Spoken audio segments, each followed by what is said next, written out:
The yes set describes a technique which is a series of universally true questions or statements that are delivered to elicit an agreement pattern.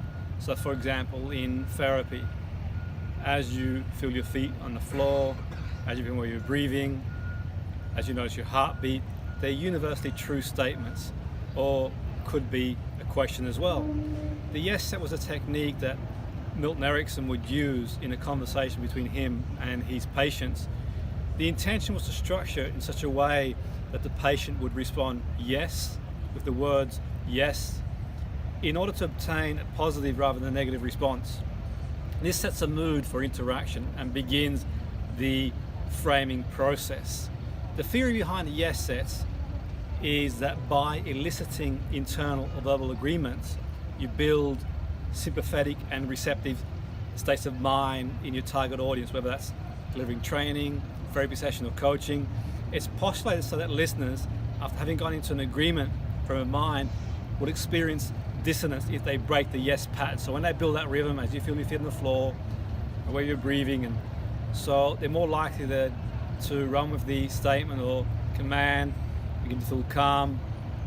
It's also possible to use momentum to build a repetitive response, to have someone agree to something without full consideration. You see it in salespeople. They often utilize the technique by asking a series of innocuous questions which the answer can only be yes. So for example, someone goes to buy a car, so you're looking for a car can do X, Y, Z, or you're looking for a car that's reliable. So perhaps you're looking for a car that has good miles to the gallon, or perhaps looking for a car that's useful to take your family out. And perhaps maybe someone phones you up to suggest you buy a new phone, and they say, would you like better coverage with your phone?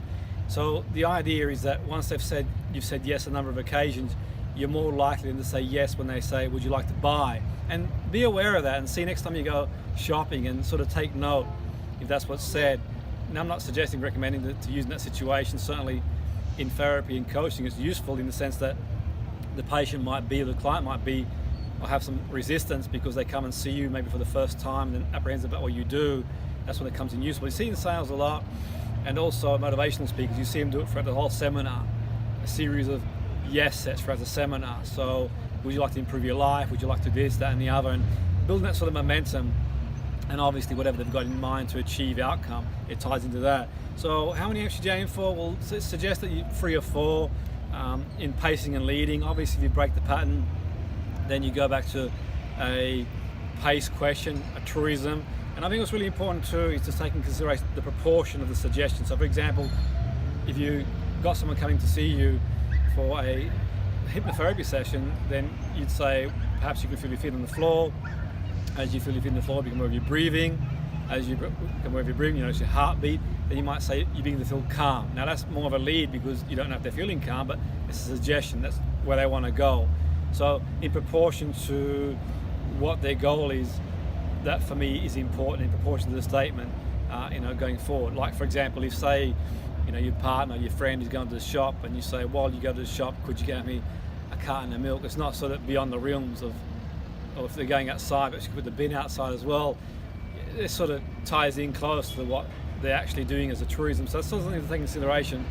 But generally speaking, it's a technique that asks a series of universal true questions to elicit an agreement pattern.